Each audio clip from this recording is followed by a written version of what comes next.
Estamos de regreso y esta es la mesa de Mujeres en la Política. Gracias por estar aquí. Yulma Rocha, Betty Manrique, Giovanna Rocha. ¿Cómo están? Bien, buenas tardes. Como ya es tarde, vamos a entrar directo en materia, ¿les parece?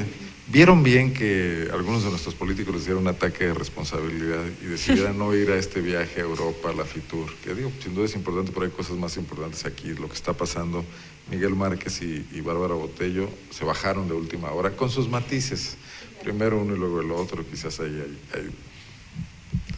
cosas que no son tan importantes de atender, pero bueno, decidieron quedarse. Ayer Márquez estuvo en México en una reunión con el secretario de Gobernación viendo el tema del blindaje en torno a Michoacán. Pero nos encontramos con la noticia hoy en la mañana de que tu paisano, Yulma, el alcalde de Irapuato, Sixto Cetina, él sí decide irse a Japón alegremente, ¿no? Bueno, se me olvidaba mencionar también a Mauricio Trejo, que tampoco fue a Europa, ¿no? ¿Cómo ven las cosas? Varios diputados se fueron también a FITUR. Pero se fueron. Las responsabilidades directas del Ejecutivo en el tema de salud es una responsabilidad directa. Pues bueno, sí me pareció una acción prudente por parte del gobernador.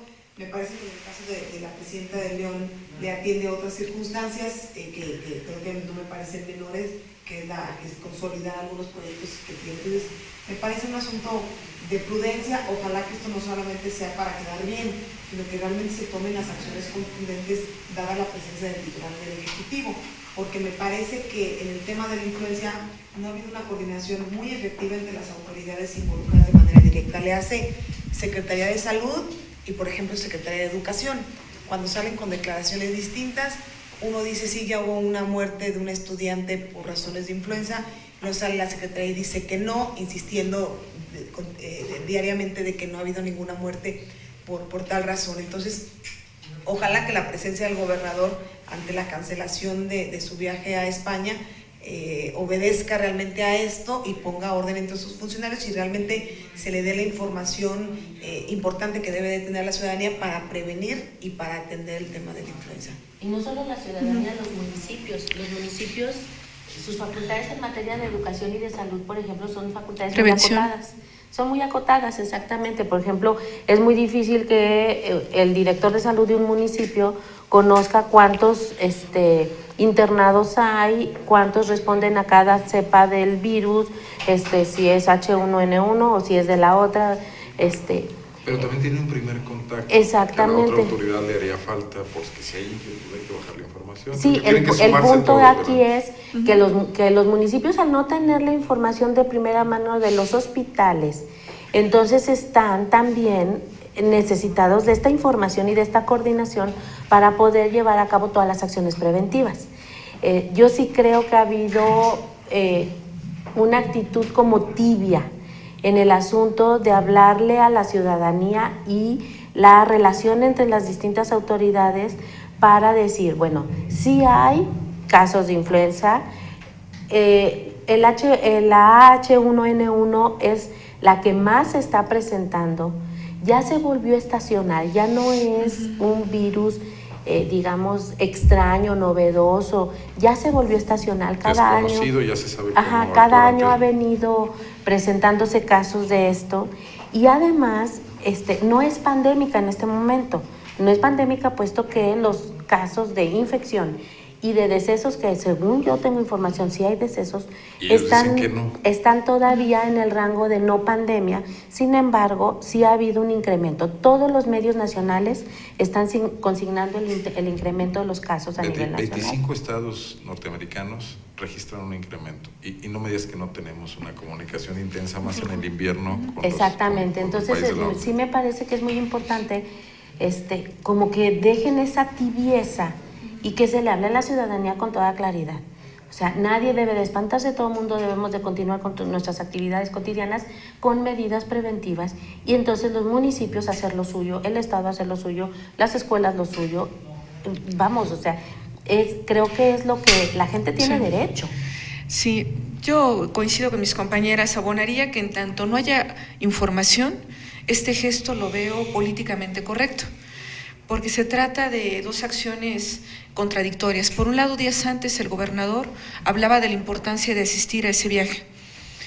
de repente decide por un acto de responsabilidad detenerlo, y esto abona la incertidumbre por la falta de claridad y de información.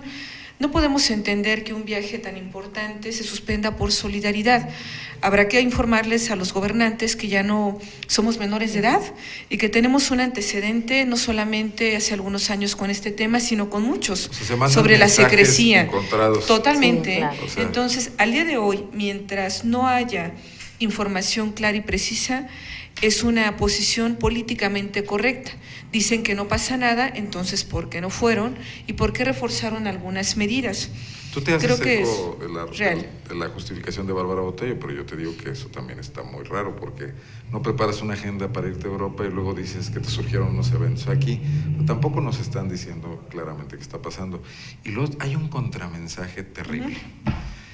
Tú vas a una clínica del Seguro Social o a un hospital y te encuentras con que muchos de los médicos y de las enfermeras están usando tapabocas. Claro. Y lo que visualmente te dice eso es mucho. Te recuerda lo que pasó en 2009, pues ellos sí saben, ellos conocen y están usando tapabocas, ¿no?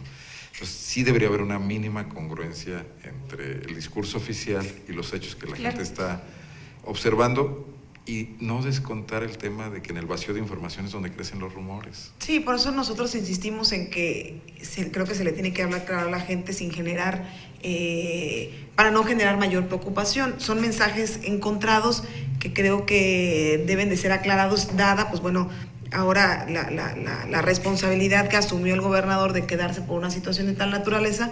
Pues bueno, primero que ponga orden en el gabinete, que salgan con un mensaje. Primero, todos los funcionarios involucrados en el tema, pero un mensaje que realmente se dé de información. El Consejo ¿no? Estatal de Salud como una declaratoria, pero no se sabe qué ha pasado con eso, ¿no? Y que la información llegue aquí a toda la población en general. Creo que ellos tienen perfectamente detectadas cuáles son las zonas de riesgo. Entonces, intensificar las campañas de vacunación. Ya se vacunaron los diputados. Ya nos están llevando son privilegiados de vacunación, pero bueno, están abiertos. Yo estoy por llevar a mi hija seguramente el día de mañana al centro de salud en Irapuato. Entonces sí creo que me parece que la información tiene que aterrizar sobre las medidas preventivas, pero también qué realidad está sucediendo en este momento, ¿no? Pues hay una primera cosa. Y lo de la violencia, porque también se habla de violencia. Fue otra de las razones por las que el gobernador Márquez decide quedarse. Se lanzó esta situación de que el gobierno del estado está tomando en sus manos prácticamente las direcciones de policía de los municipios fronterizos del sur, de los municipios que hacen frontera con Michoacán. Pero hoy nos vinieron a tirar un taxi con 4 muertos en Coroneo. O sea que el blindaje no está tampoco, que tú digas, no es el muro de Berlín, ¿verdad? Bueno, es que los límites políticos que dividen ciudades y estados son límites, digamos, muy artificiales. Son fronteras abiertas, ¿no? Muy artificiales porque no, vamos, la actividad cotidiana de las ciudades en tiempos de paz, por decirlo de alguna manera, no reconoce estos límites, tampoco lo van a hacer en estos tiempos tan convulsionados.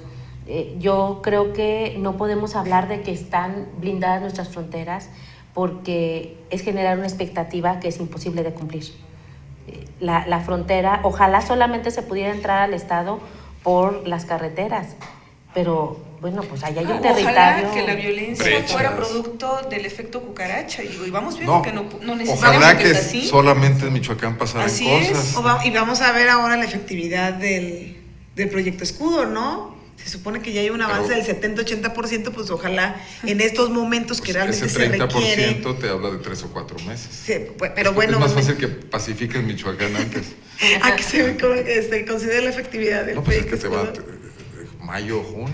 Pues bueno, me parece que estos son momentos en los cuales la propia autoridad en materia de seguridad pública tiene que ejecutar toda la inversión de la cual ya es aprobada para ver realmente la efectividad de un proyecto de tal envergadura. Vamos a ver, aquí va a ser su prueba de fuego, ¿no? Pero por ejemplo, ayer, yo creo que la violencia que afecta a los guanajuatenses está en Guanajuato. Así es. Y lo sucedido en Irapuato. Lo que asaltaron ayer al ITESI, 5. Lo que vive León, lo que vive en Guanajuato, digo, es un tema, sería ingenuo pensar que no habrá que acercarnos a Michoacán o habrá que poner unas murallas. Guanajuato como estado tiene las variables para también tener violencia. Pero creo que influye el que tengamos estado vecino con tales niveles de conflicto.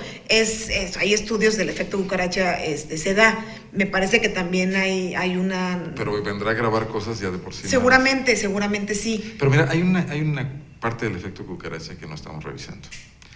Hay células de los caballeros templarios en Guanajuato. O sea, cada rato capturan unos y lo anuncian tan reiteradamente que pues otros están por ahí, ¿no?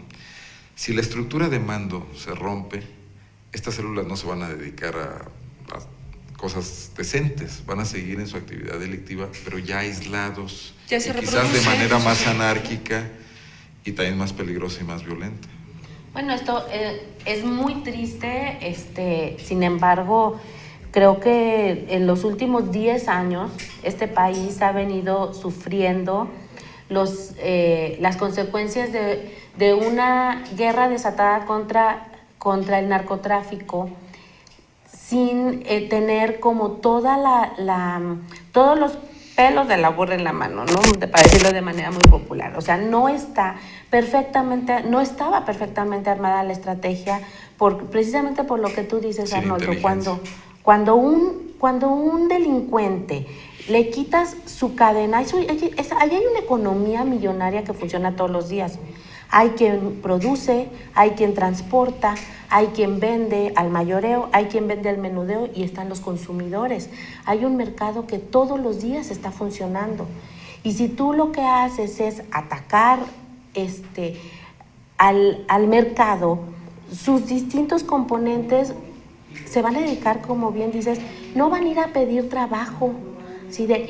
Ya debo el cargamento de droga y me la quitaron. Voy a ir a pedir trabajo. O sea, ellos son los que luego extorsionan, luego secuestran.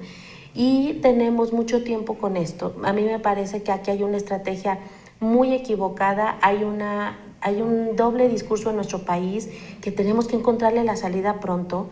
Nuestro campo está llegando tarde a otro mercado que se está abriendo, como es el mercado del cultivo de la marihuana.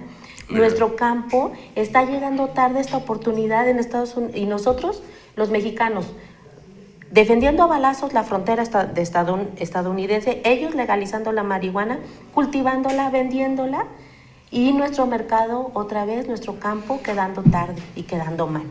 A mí me parece que nuestra estrategia es totalmente equivocada, ha venido equivocada y sigue igual, y tenemos tristemente me parece que un doble discurso. E insuficiente, ¿no? Un doble Porque discurso en este tema. Hemos olvidado temas de la violencia cotidiana, y esto también ha ido creciendo por concentrarnos en buscar a los grandes capos.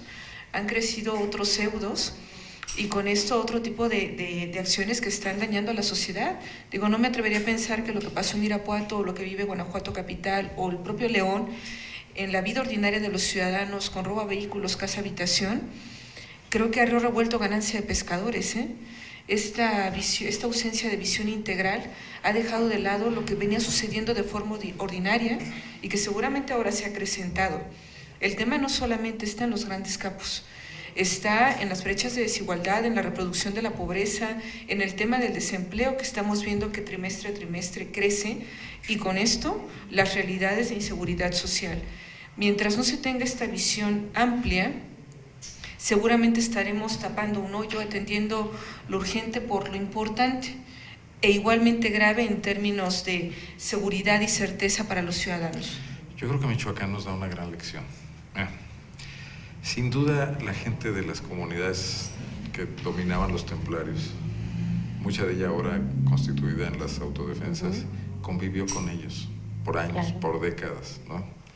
En algún momento dado pudieron haber tenido una relación funcional, ¿no?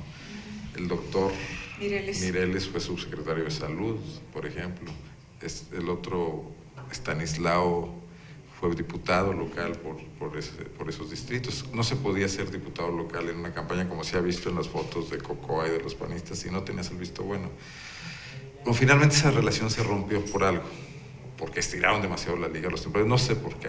Vendrán los estudios sobre lo que ocurrió en Michoacán, pero es el abandono de esa base social que durante años impidió que el Estado los pudiera combatir, y que incluso hizo que los políticos los tomaran como una realidad ineludible, lo que empieza a afectar al crimen organizado en Michoacán, a grado tal que las fuerzas federales ahorita están desplazándose por el territorio en compañía de estas fuerzas civiles, Que conocen más los quizás sin territorios. armas, Sí, que son los que les dicen, este sí es capo, ¿eh? Ese no, ese ni lo conocíamos, el Toro sí, este sí lo conocemos. La desconfianza mutua, ¿no? De las fuerzas federales infiltradas, las autodefensas infiltradas y todo el mundo desconfiando de todo el mundo.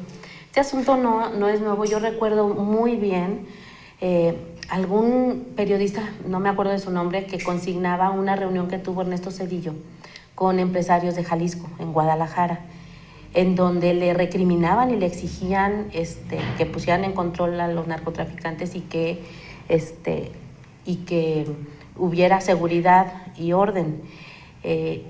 Y la respuesta de Ernesto Zedillo, me acuerdo muy bien de ese artículo porque me impactó en aquella época, fue: esto no es un asunto solo del gobierno, ustedes casaron a sus hijas y a sus hijos con estos nuevos millonarios que vinieron a estar en sus mismas colonias, los aceptaron y los acogieron. Entonces, esto es un asunto de una gran complejidad, no solamente en cuanto a este Estado insuficiente, sino a una sociedad también complaciente durante muchos años, deslumbrada, y que hoy estamos pagando todos las consecuencias callada y sumisa, de una laxitud también, ¿no? Bueno, pero mientras no se metan con nosotros, ve el lado ¿no? positivo, Mientras Betty. inviertan en mi empresa, mientras... El lado positivo que yo veo es que el Estado sin esas fuerzas autoorganizadas no podría. Y lo quiero trasplantar a Guanajuato. Aquí nos siguen hablando con medias verdades las autoridades, nos siguen tratando como niños, nos siguen diciendo el proyecto Que ya va a los resolver ciudadanos ya se todo, apropiaron. hay un blindaje con Michoacán, nosotros nos hacemos cargo. La seguridad como un coto privado del Estado, como el tema de la salud. Le asignamos los medicamentos a perengano de tal y a sutano de tal y van a estar bien. Ustedes aguántense y espérense, ¿no? O sea, no una Pero simbiosis. cuídense mucho y vacúnense. Con esto termino contra lo que Márquez hizo una de sus banderas de campaña, trabajar con la sociedad, que no es cierto, ¿no? No sé si quieren que pasemos al tema del Seguro Popular y los medicamentos. Sí, bueno, pues aquí es Que va como pegado con el otra. narco, porque al final la corrupción también es un origen Sí, importantísimo para esta ausencia de cohesión. Sí, de pronto es, bueno, mientras a mí no me pegue, no pasa nada, Así es.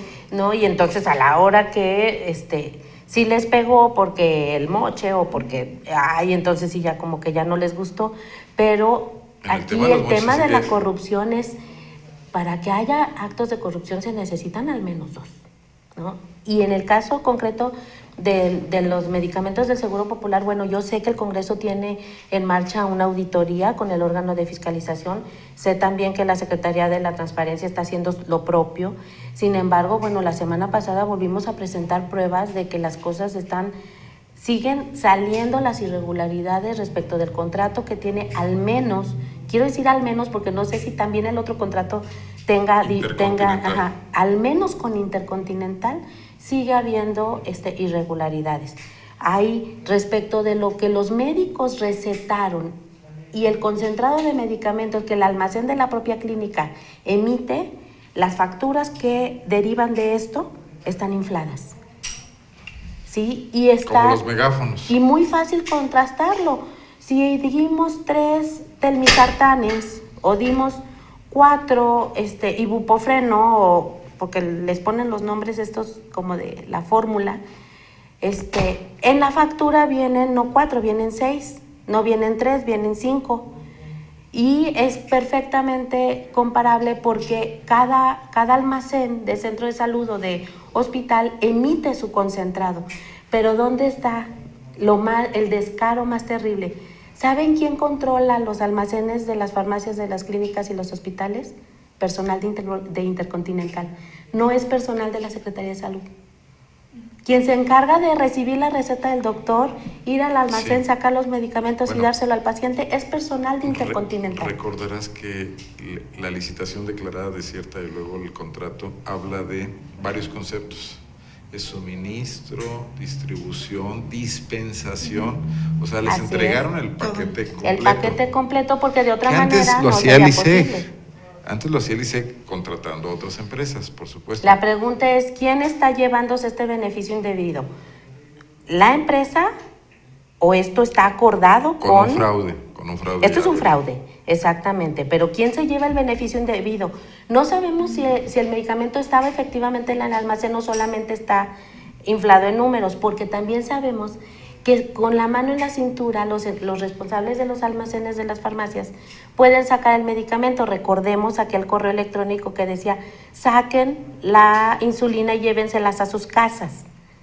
Entonces quiere decir que estas personas pueden sacar los medicamentos que facturaron de más y que no se entregaron. O sea, sigue habiendo un hoyo negro en el manejo del medicamento de Seguro Popular que representa 2,000 millones de pesos al año. Y, pues sí, pero en el gobierno y el todo bienestar sereno. para muchísimas personas, o sea, para 3 millones de personas Así es. afiliadas al Seguro Popular. O sea, todo sereno. La verdad es que no hubo ni siquiera respuesta por parte del gobierno. A mí me buscó una persona del órgano de fiscalización. Yo le dije que estaba dispuesta a entregarle lo que yo tengo. Ya no me han vuelto a llamar. Pero yo lo voy a hacer llegar a través de los diputados. ¿Y no se puede hacer una denuncia? Pues tendría que formal. hacerse una denuncia. Los médicos siguen cada vez más valientes. Ayer recibí un correo de una doctora del hospital regional en donde me decía, no tienes idea de la locura que fue la guardia del día de ayer. Y seguimos sin médicos, sin medicamentos, porque hay otra denuncia. Parece ser que estos vales que anunció el gobernador para abatir el tema de que no hay suficientes medicamentos en los centros de salud, en el ISEC no los están surtiendo. Bueno, forma parte del contrato. Así es. La empresa se compromete a que si no tiene el medicamento, emite un vale para que se descuente en otra farmacia. No los están surtiendo en las farmacias. Sí, esto es, dicho por los doctores, no los están surtiendo porque parece ser que la empresa no les está pagando a las farmacias. Es un gran problema entre manos. Yo te diré que la próxima reforma de Peña Nieto es una reforma en materia de salud. A raíz de la corrupción del Seguro Popular, no nada más en Guanajuato, sino sí. prácticamente en ¿Se todos los acuerdan estados. que yo les Desperdicio Se de les dio el recursos. dinero Así a es. manos llenas en los A estados. los estados. Sin ningún tipo luego de fiscalización y sé que en la Auditoría Superior de Fiscalización este tipo de recursos fueron los que tuvieron mayores actos de corrupción. Bueno, ustedes se en todos acuerdan los que yo estados. le proponía al gobierno del estado, ok, vamos a suponer que no hay corrupción, vamos a suponer que simplemente eres pésimo negociador y te vieron la cara. Y hay ¿sí? un desorden administrativo. Y hay un desorden administrativo, vamos a suponer que no hay corrupción. Bueno, te aviso, y eso lo dije el año pasado, te aviso que el gobierno federal va a hacer compra consolidada de medicamentos para alcanzar el mejor precio posible y lo va a hacer con varios estados de la República. Hace dos semanas acaban de anunciar que el Seguro Social, Pemex, ISSSTE y Gobierno Federal hicieron una compra consolidada de medicamentos junto con 5 estados de la República. Creo que la Secretaría de la Defensa también. Así es. O sea, eso yo lo dije el año pasado, se los dije al gobierno del estado, si eres malo para negociar, vamos a suponer, como repito, que no hay corrupción, que nada más eres muy malo para esto de los negocios, bueno, pues ahí el gobierno del estado, del gobierno federal va a hacer una compra consolidada, súmate. Pero claro que ahí se acaba todo lo que puede ser que esté pasando ahorita, ¿no? Muy bien. Último tema, los moches, ¿no? Yo quiero que lo toquemos porque sigue vivo el tema, porque se ha convertido en un arma de batalla en el interior del PAN, que creo que está logrando el pésimo asunto de trivializarlo. Porque en el fondo lo que estamos asistiendo es a que nuestros diputados, representantes, llegados a su... tú eres diputada, llegados a la función por el voto popular, no están convertidos en los guardianes, me refiero concretamente al Congreso de la Unión, por acción o por omisión, de que las leyes se respeten, sino que están convertidos en los agentes para pasar por encima de ellas. Bueno, pero con referencia a la asignación de presupuestos es muy distinta a la dinámica que se utiliza en una Cámara local, particularmente en Irapuato, una Cámara federal. A nivel federal sí hay mayor posibilidad de hacer reasignaciones, inclusive, bueno, se sabe que hay una bolsa de recursos para todos los diputados federales donde ellos pueden asignar el recurso para lo que ellos quieran. Bueno, tenemos casos lamentables como el de Liz Vargas, que lo quiso hacer para la edición de un libro de cocina. Entonces, creo que... Ya hasta me parece decente eso. Me comparado parece... con pedir el 25 o el 35%. Me parece que se ha pervertido la naturaleza de esta acción. Pero vean la tragedia profunda que hay. Sí, claro. ¿De dónde surge esta bolsa? Te voy a decir de dónde surge. de la complicación para negociar en cámaras donde nadie tenía la mayoría. Y pero, entonces, Juan Arnoldo, esto es nuevo, ¿eh? Yo fui diputada federal y dejé el cargo en 2009 y esto no existía. Esto, ¿No les daban los 10 no. millones para asignar a sus No, a sus esto no era estados? una práctica que existiera en donde se le dijeran, diputado, cada uno de los diputados tiene esta bolsita para que lo asignen a sus distritos o a sus estados y demás. Eso no existía, o sea, los diputados teníamos que hacer la labor de empujar los proyectos de nuestros estados, que lo que yo hice fue empujar el hospital de Yuriria, que era muy necesario, que desde luego fueron mucho más de 10 millones de pesos y que el recurso que bajó a gobierno del estado ejecutó, pero era la labor de la gestión y del impulso de los proyectos. Esto es una perversión, a mí me parece, que no tiene tanto tiempo. Pero creo que el tema que hoy tienen como en la batalla al interior del PAN no es esta bolsa de recursos, sino es el grueso de los recursos. Bueno, hay que recordar que aquí vinieron los diputados del PAN a decir que habían gestionado, creo que 2,000 millones de pesos para calles, digo, no recuerdo el monto. Entonces nosotros dijimos, ¿cómo es posible que tengan la capacidad, el poder de gestionar tal cantidad de dinero y asignarlo como ellos quieren? Que no sé cuántos para León, que no sé cuántos para Irapuato, que no sé cuántos para acá. Entonces, sí, creo que es una situación que tiene que ser atendida desde el órgano de gobierno de la propia Cámara de Diputados, independientemente del conflicto interno que trae Acción Nacional. PAN, es a lo que me refiero, que nadie ha dicho esta boca es mía en la Cámara de Diputados. Así es.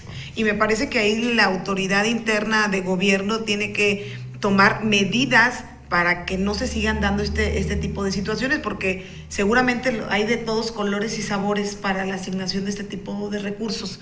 Entonces, me parece que tiene que haber una investigación profunda de que si se ha dado, que se tiene que eliminar este tipo de prácticas, hay elementos para hacerlo y medidas para hacerlo, y que se investigue las que ya se han dado. Y si se han alzado voces que lo han señalado. El presidente municipal de Celaya fue pues prácticamente pillado en una conversación argumentando que entonces tiene elementos que lo denuncie. Es que el caso del presidente municipal de Celaya amerita análisis, ¿no?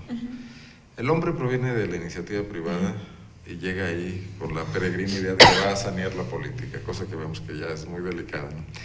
Se lo está comentando a su ayuntamiento. Y tampoco nadie dice nada. Comete en ayuntamiento donde hay priistas, hay perredistas, no, están todos, ¿no? Hay verdes también. Digo, alguien pudo haber salido. Si a ti alguien te platica, el alcalde de Celaya dijo esto, usted está exagerando, ¿no? Lo que pasa es que alguien lo grabó. Se los comenta y comete el error quizás de no decirles la verdad, de no decirles toda la verdad. Porque lo que estaba buscando era que lo autorizaran. Quería ir en compañía de todos. No tomar una decisión personal para pagar el 20% de comisión, que logró negociar del 35 al 20, como buen empresario, dijo, no, el 35 al 20. ¿Cuál es la perversión? O sea, esto pasa en noviembre, la grabación sale en enero, o sea, alguien se la guardó 2 meses, ¿no? Y sale en el marco de la lucha del PAN por la dirigencia nacional, ¿no? Ni siquiera se usa como un asunto de denuncia, sino para meter más ruido en la guerra Madero contra Cordero, ¿no? Bueno, pues todo muy mal. O sea, el tema de decir que ese hombre vaya y denuncie. No, pues si él no quiere denunciar, pues si tuvo todo el año peleándose para que lo bajaran del 35 al 20 y luego cuando ya no pudo fue a repartir la culpa con el ayuntamiento y creo que sigue debiendo el 20 de todas maneras, el tipo no va a denunciar, pero sí tendría que haber una comisión que lo citara, ¿no? Yo creo que lo hiciera comparecer, si ya hay una grabación, pero nadie está interesado en eso. Es muy fácil decir. Porque a lo mejor hay que vaya y denuncie. Que vaya y denuncie ante la PGR. Si yo fuera el Congreso y fue un Congreso decente, honesto y preocupado porque se apliquen bien los recursos en el país, sería muy preocupante que estuviera pasando, ¿no? Sí, yo coincido. Creo que aquí el órgano de gobierno de la Cámara de Diputados debe de actuar para romper el hilo por lo más delgado, ¿Y sabes qué calificar a este hombre de cobarde nada más. Pero ¿sabes cuál es lo lamentable? Que lo que es un secreto a voces en todos lados y en todos los niveles sale a la luz por un asunto interno de un partido político, pero sobre todo la naturalidad con que se ve este tipo de prácticas, ¿no? en todos los niveles, porque, bueno, es común que llegue un nuevo gobierno y dice, vamos a eliminar el diezmo, porque así lo dijo el presidente municipal, ahorita que decías de Sixto Cetina, el presidente municipal de Irapuato, vamos a eliminar el diezmo. Entonces, si había antes, y si sabes por qué no lo denuncia, entonces ahí ya cayeron los mariachis, ya nadie dijo nada, y ni él dijo nada. Peor, claro, Céforo dijo él. que lo iba a poner por encima de la mesa Claro. para destinarlo al DIF. O sea, Sí, para obras. lo lamentable es que este tipo de prácticas se ven tan normales, tan cotidianas, por parte de los funcionarios que en muchos de los casos pretenden llegar al puesto tal precisamente para ese tipo de prácticas, y que entre la sociedad parece que es cada vez más permeable este tipo, tú bien lo decías, la descomposición del tejido social de haber tolerado y aceptado cierto tipo de prácticas en materia de narcotráfico, se ven en materia de corrupción. Sí, digo, a mí me dio mucha risa, porque ya no te puede dar otra cosa, pero una risa que duele, ver que Cordero estaba más preocupado por ver quién lo había grabado, y eso sí lo fue a denunciar que estaba siendo grabado, claro, que estaba siendo grabado sus llamadas telefónicas, pero, y recordé mucho el asunto de cuando nos concentramos también en el tema de quién grabó los videos a los diferentes actores verdes, PRD, que en su momento estuvieron tomando dinero, y el tema era tan visual, aquí no lo vimos, no lo imaginamos por lo que escuchamos, pero como en aquel momento nos concentramos en quién lo grabó, ahora también nos estamos concentrando en quién lo grabó, y no hay una voz, ninguna sola voz. El tema que pudiera estar en el PAN y que los ciudadanos agradecemos la coyuntura de su elección interna para conocer esto, qué bueno que se da, de otra manera no se daría en este desgaste de un madero que no es tan madero y un cordero que evidentemente no es ningún cordero. Los ciudadanos lo agradecemos mucho, pero lo que sí vemos es cómo los diferentes actores se están aliando, todos los colores, nadie dice nada, nadie los lleva, ni siquiera que esto se pudiera perseguir por oficio. Oye, hay una llamada muy concreta, habrá que hacer la investigación que corresponde. El mensaje para los ciudadanos es, por cierto, si no lo saben, esta es una práctica, les informamos por qué aquello que no cuadra de los ingresos con los egresos. Pero mira, estamos viendo cómo nos escandalizamos mucho cuando conocimos a Raúl Salinas de Gortari y todas las cosas que había hecho también en grabaciones. Ya superaron nuestra capacidad de asombro, más pero bien. Pero bueno, es que en esa época ocurría en una cúpula. Sí. Y tú decías, bueno, pues la cúpula de este país es profundamente corrupta. Pero la impunidad ha generado que ahora se reproducen esas prácticas. El cartero y el que atiende la Bueno, ventanilla y que ahora, quiere hacer algo porque su jefe lo hace y porque el jefe. Y si pagas con un billete falso, a lo mejor con conciencia, sin conciencia, ahí sí vas a la cárcel. Digo, es este país surrealista que da mensajes tan contradictorios, ¿no? Yo creo que el punto es tan fácil. Nadie podría hacerse millonario de ser un político y solo un político. Lo dijo el cardenal de Guadalajara, ¿te acuerdas? Las dietas y los sueldos que se perciben, inclusive los mejor pagados, no dan para amasar las fortunas que tienen algunos. Nadie en este país se hace rico de la noche a la mañana de forma honesta, a mí me exactamente, a mí me parece que la práctica de la política como una actividad profesional, pues bueno, ahí hay dietas y hay percepciones que todos conocemos, son públicas. O sea, quien se hace millonario de su paso por la política, quiere decir que algo no está bien.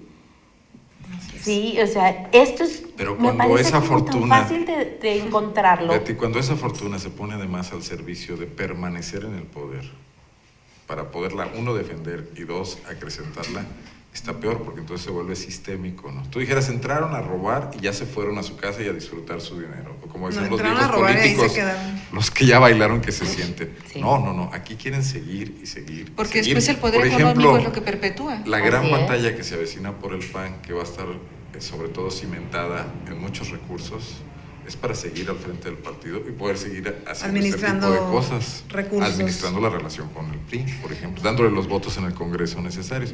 Y la última cosa que les diría es que esos son los diputados que hicieron las reformas. Por cierto que, bueno, amerita esa parte del tema de las reformas.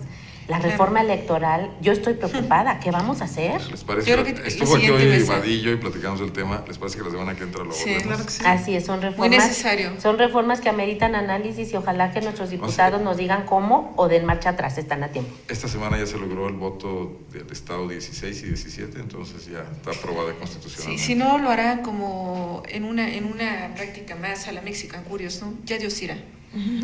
Ellos se van y ya Dios Pero yo sí irá. creo que el tema de la corrupción se sitúa como el punto central a atender en el sistema político mexicano Claro. en los próximos años, ¿no? Ya una vez que resolvimos el petróleo y el tabú ideológico y este tipo de cosas, la corrupción es el siguiente tema. Peña Nieto ofreció una Comisión Nacional Anticorrupción que ahí Anticorrupción. sigue en veremos. Así es, y que es muy complicado. Márquez porque hizo una Secretaría de la Transparencia que no ha servido para aquí en la León cosa. tenemos, Ah, no, pero acuérdate, tenemos la Napoleón. Comisión también Anticorrupción, que la propia presidenta ha dicho que es muy complicado porque la gente no quiere hablar. Entonces, es un asunto que tenemos que romper aunque cruja nuestra estructura. O sea, muchas veces la corrupción, y más bien no creo muchas veces, la corrupción no es un asunto de colores, no es un asunto de partidos, es una cultura que está muy acendrada y que tenemos que romperla aunque cruja. Y esto va a ser cuando Pero- Y de caigan debilidad a la legal, ¿eh? cárcel. Sí, claro, de Debilidad debilidad legal. institucional, pero también necesitamos romper con la impunidad. Pero porque por eso ha crecido. Claro, porque no tenemos una ley endeble, cualquiera puede pasar encima de esa ley. Y la parte preocupante es, ¿no?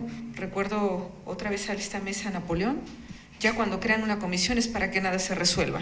Entonces esto, lejos de ser animador, es desanimador y es apostarle a que la generación de los siguientes 100 años le dé seguimiento. Yo creo que el caso del alcalde de Celaya es central, ya lo comentamos después con calma, porque gente que puede llegar de fuera a la política para tratar de oxigenarla, no tiene de otra que comportarse como los políticos, si no le va muy mal. Y eso me parece muy insano, porque la política rechazaría los anticuerpos que pueden ayudarla y generaría este crecimiento canceroso, ¿no? Aquí Hay la que portarse pregunta- mal la para poder pregunta tener éxito en la Es un asunto política. cultural, ¿no? Creo Sí. que... No me digas como Márquez, Como con respecto a las Márquez. mujeres. No, como no, si no, no, no, tuviera no, remedio. No tiene remedio, por supuesto claro. que lo tiene, Además pero de es un asunto cultural, que es institucional. es un asunto precisamente Legal. a través de las instituciones como la escuela, la iglesia, el propio Es gobierno que ahí te como dicen tal, que te portes se bien. fortalecen prácticas que se han Yo- dado como normales. Ahí discrepo. Porque creo que te puedes portar bien en la escuela y llegas a la ¿Pero qué dijo el política doctor y Mireles ves las grandes justamente ayer? oportunidades. Hay prácticas, ¿Nacimos a ver, buenos? hay prácticas en la Por sociedad que estamos catalogando como Justificación. normales y que son justificadas y que inclusive son impulsadas por instituciones propias de la sociedad, y de ahí es por Pero lo que es por la llamamos un impunidad. asunto Sí, cultural. es la impunidad. A mí me cayera uno a la parece... cárcel, Me- entonces claro. ya Y pregúntale, valdría la por pena los ejemplo, discursos por ejemplo, teóricos. los norteamericanos. Pero un por tema algo están los cultural discursos, lleva la teoría Llegó en la materia ley, de corrupción. Los empezó a educar y pasó. No, bueno.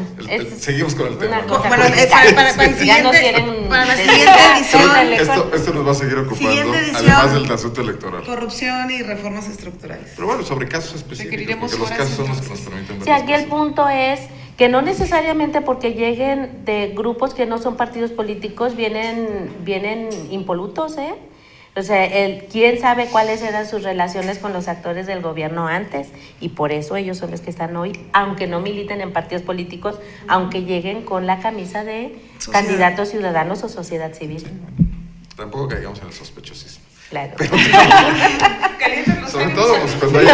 Dice que no Bueno, calentó. caigamos en el sospechosismo, que nos siembras la sospecha. Sí, claro, sí, claro. Bueno, gracias. Gracias, fue un placer. Giovanna, Betty, Gracias. Yulma. Gracias. Nos vemos aquí la próxima semana. Regresamos, ya no regresamos, ya nos vamos. Regresamos mañana en punto de las 13 horas. Gracias por acompañarnos hasta este momento. Soy Arnoldo Cuellar. Buenas tardes.